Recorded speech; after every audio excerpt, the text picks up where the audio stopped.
केंद्र सरकार एवं उनकी कंपनियों के पास पड़ा झारखंड राज्य का बकाया 1,36,000 करोड़ रुपया वापस लाने के लिए सरकार कानूनी रास्ता भी अपनाएगी।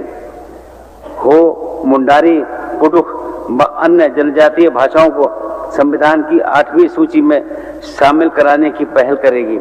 हमारी सरकार आदिवासी मूलवासी को स्थानीय नीति बनाकर तृतीय और चतुर्थ श्रेणी को नौकरियों में 100% आरक्षण देने के लिए प्रतिबद्ध है। 5वीं विधानसभा ने सर्वसम्मत से पिछड़ा वर्ग को 27%, आदिवासी को 28% और दलित को 12% आरक्षण देने का विधेयक एवं सरना आदिवासी धर्म कोड को पारित कराकर स्वीकृति के लिए केंद्र सरकार के पास भेजा है, जो अभी गृह मंत्रालय में लंबित है। वर्तमान कार्यकाल में केंद्र सरकार से इन विषयों को स्वीकृत कराने के लिए हर संभव प्रयास करेंगे। वर्षों से खास महल एवं जमाबंदी की जमीनों पर रह रहे परिवारों को मान सम्मान के साथ जीने का अधिकार देने के साथ साथ गैर मजरूबा जमीन पर बसे रैयतों की भूमि जिसकी रजिस्ट्री और रसीद काटने पर वर्ष 2017 से रोक लगा दी गई थी, उसे प्रारंभ किया जाएगा। राज्य में निबंधित सभी पत्रकारों के लिए प्रशिक्षण, बीमा और पेंशन का अधिकार सुनिश्चित किया जाएगा। सहारा इंडिया से पीड़ित राज्य के निवेशकों की लड़ाई सर्वोच्च न्यायालय से लेकर राज्य के हर न्यायालय और संसद से लेकर सड़क तक हर मोर्चे पर पूरी मजबूती से लड़ी जाएगी, जब तक राज्य के सभी निवेशकों का भुगतान न हो जाए। झारखंड राज्य के जिन सहारा पीड़ितों ने अपने प्राण गंवाए हैं, उनका दुख या अवसाद में आत्महत्या करने को मजबूर हुए हैं, उनके परिजनों को सरकारी स्तर पर आर्थिक सहयोग प्रदान किया जाएगा। किसानों को 0% ब्याज दर पर कृषि ऋण उपलब्ध कराया जाएगा। मनरेगा के तहत झारखंड के मजदूरों को भारत सरकार बहुत कम मजदूरी देती है। इस भेदभाव के खिलाफ संघर्ष करने के साथ साथ राज्य सरकार अपने निधि से राज्य के मनरेगा मजदूरों को सहायता करेगी,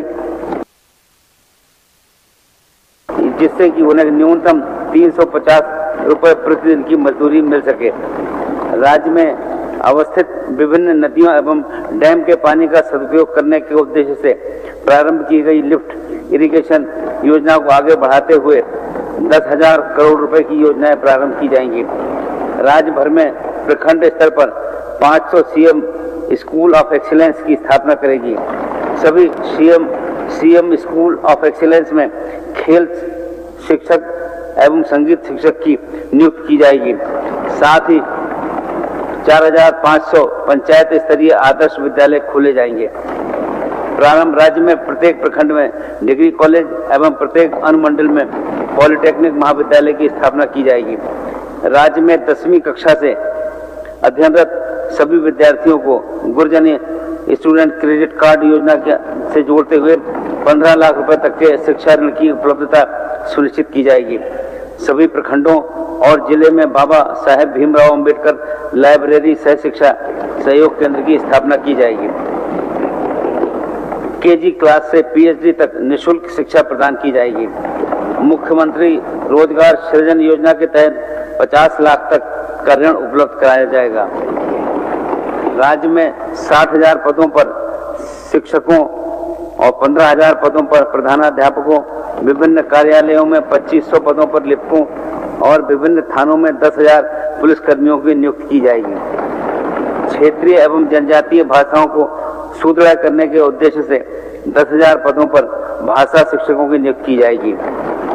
राज्य में मदरसा बोर्ड का गठन किया जाएगा। राज्य में अल्पसंख्यक कल्याण बोर्ड एवं उर्दू एकेडमी का गठन किया जाएगा। राज्य सरकार की सभी नियुक्तियों में महिलाओं के लिए 33% पद आरक्षित किए जाएंगे। राज्य की सभी महिलाओं को मैया सम्मान योजना के तहत सम्मान राशि के रूप में 2,500-2,500 रुपया हर महीने दिए जाएंगे। आंगनबाड़ी सेविका, आंगनबाड़ी सहायिका, रसोईया, पोषण सखी, स्वास्थ्य सहिया, जल सहिया आदि के मानदेय में हमारी सरकार ने सम्मानजनक वृद्धि की है। इस कार्यकाल में इनके मानदेय में अन्य कर्मियों के अनुरूप वार्षिक वृद्धि भी की जाएगी। राज्य में स्वयं सहायता समूहों से जुड़ी सखी मंडल की महिलाओं को 15,000 करोड़ रुपए का क्रेडिट लिंकेज उपलब्ध कराते हुए स्वरोजगार के अवसर उपलब्ध कराए जाएंगे। सक्रिय महिला समन्वयक, कार्यक्रम पदाधिकारी आदि जेएस, एलपीएस से जुड़ी सभी कर्मियों के मानदेय में अन्य कर्मियों के अनुरूप वृद्धि की जाएगी। प्रत्येक ग्राम संगठन को 0% ब्याज दर पर 15 लाख रुपए का क्रेडिट लिंकेज उपलब्ध करवाया जाएगा। राज्य के सभी जरूरतमंद परिवारों को 15 लाख रुपए के अबुआ स्वास्थ्य सुरक्षा योजना से जोड़ा जाएगा। राज्य के सभी गरीब व्यक्तियों को प्रति महीने 7 किलोग्राम चावल एवं 2 किलोग्राम दाल उपलब्ध कराई जाएगी। अबुआ आवास योजना के तहत 25 लाख से अधिक गरीब परिवारों को सुविधा युक्त 3 कमरों का सुंदर आवास चरणबद्ध तरीके से उपलब्ध कराया जाएगा। आंगनबाड़ी केंद्रों और विद्यालयों के मध्याह्न भोजन में सभी बच्चों को प्रतिदिन अंडा या फल दिया जाएगा। रांची सहित राज्य के अन्य शहरों में वर्षों पूर्व बनाए गए घरों के नक्शे का नियमितीकरण किया जाएगा। वन विभाग के अंतर्गत इको टूरिज्म डेवलपमेंट कॉर्पोरेशन का निर्माण करते हुए राज्य के वन क्षेत्र के पर्यटकों के लिए आवश्यक अवसंरचनाओं का निर्माण कर उनका संचालन किया जाएगा। राज्य कर्मियों के पुराने पेंशन को सुरक्षित रखते हुए उन्हें एनपीएस खाते में जमा राशि को केंद्र सरकार से वापस लाने हेतु कदम उठाए जाएंगे। राष्ट्रीय एवं अंतर्राष्ट्रीय स्तर की प्रतियोगिताओं में मेडल प्राप्त करने वाले खिलाड़ियों की सरकारी पदों पर सीधी नियुक्ति की जाएगी।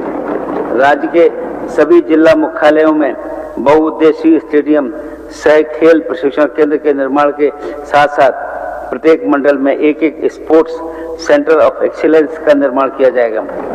राज्य में फुटबॉल, हॉकी एवं तीरंदाजी जैसे खेलों में उपलब्ध प्रतिभाशाली खिलाड़ियों के क्षमता विकास के लिए 3 बहुउद्देशीय प्रशिक्षण संस्थानों का निर्माण किया जाएगा। राज्य में एक स्पोर्ट्स यूनिवर्सिटी की स्थापना की जाएगी। मुझे पूरा यकीन है कि सक्षम विधानसभा के सभी सत्र अपनी अभिव्यक्ति, कार्यों, विधायी दायित्वों और उच्च आदर्शों के निर्वहन में पूरे देश के सामने लोकतंत्र के मर्यादा पथ का अनुकरणीय आदर्श प्रस्तुत करेंगे। अंत में मैं पुनः आप सभी निर्वाचित सदस्यों को बधाई देता हूं और आशा करता हूं कि सब साथ मिलकर नए झारखंड के निर्माण में अपनी सक्रिय भागीदारी और जिम्मेदारी का निर्वहन करते हुए एक सुखी, समृद्ध एवं उन्नत झारखंड के निर्माण के लिए पूरी निष्ठा से कार्य करेंगे। धन्यवाद। जय हिंद, जय झारखंड।